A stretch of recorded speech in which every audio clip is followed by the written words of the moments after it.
Ahojte, dnešný recept bude chlieb bez kvasníc. Mnohí ho poznáte aj pod názvom írsky chlieb.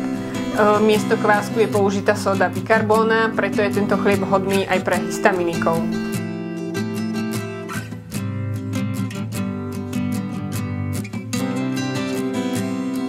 Budeme potrebovať 450 g špaldovej múky, 500 ml bieleho jogurtu, podľa toho, ktorý tolerujete, lyžičku sódu bikarbóny, lyžičku cukru, lyžičku soli a hrst semienok, podľa toho tiež, ktoré tolerujete. Začneme s receptom. Do misky, kde máme 450 g špaldovej múky, dáme lyžičku soli,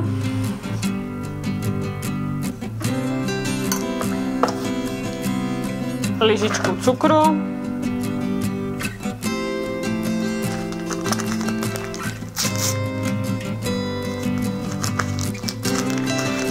a 1 lyžičku sódu bikarbóny.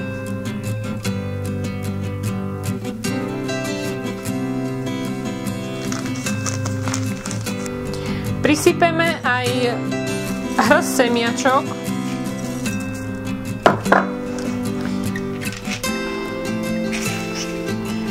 Jemne premiešame.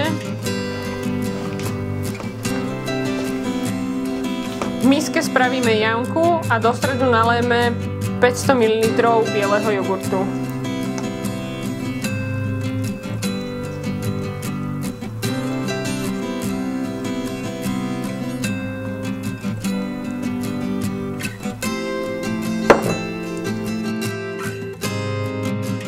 Hmotu jemne premiešame, aby nám vzniklo lepivé cesto.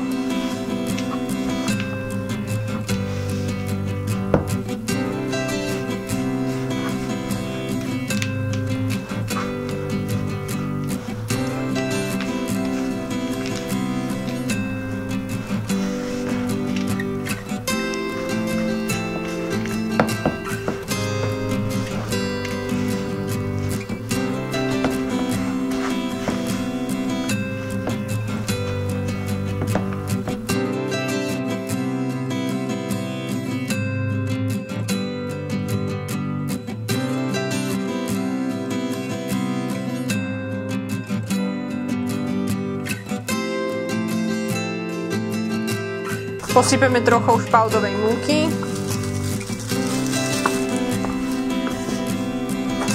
V bochníku spravíme nožom zárez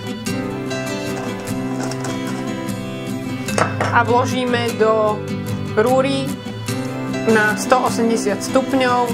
Približne pečieme asi hodinu.